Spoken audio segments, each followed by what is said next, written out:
మనకి ఎప్పుడైనా స్వీట్ తినాలి అనిపించినప్పుడు గోధుమ పిండితోటి ఈ విధంగా అయితే స్వీట్ చేసుకోవచ్చు. నేనైతే ఒక కప్పు గోధుమ పిండి తీసుకున్నాను. ఒక స్పూన్ బొంబాయి రవ్వ, చిటికెడు సాల్టు, చిటికెడు వంట సోడా వేసాను. ఇవి బాగా కలిపి మళ్ళీ కొద్దిగా నెయ్యి వేసుకొని నెయ్యి అంతా పిండికి పట్టేలా కలిపాను. తర్వాత కొద్ది కొద్దిగా వాటర్ వేసుకుంటూ చపాతీ ముద్దలా కలిపి మళ్ళీ లాస్ట్న కాస్త నెయ్యి అయితే వేసాను. నెయ్యి వేసి 10 నిమిషాలు నానబెట్టుకున్నాను.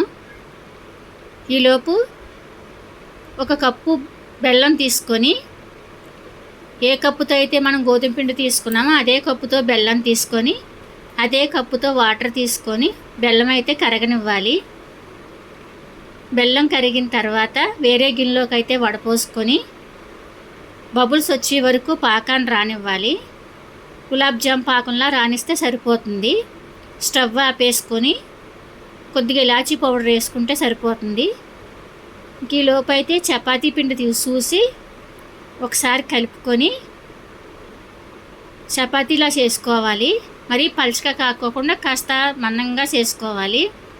తర్వాత మనకు నచ్చిన ఆకారంలో కట్ చేసుకొని డీప్ ఫ్రైకి ఆయిల్ పెట్టుకొని, ఆయిల్ వేడెక్కిన తర్వాత మనం కట్ చేసుకున్న పీసులు అయితే వేసుకోవాలి.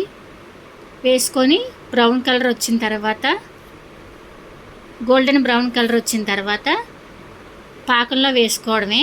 అంతే, ఎంతో టేస్ట్ అయిన గోధుమ పిండితో స్వీట్ రెడీ అయిపోయినట్టే.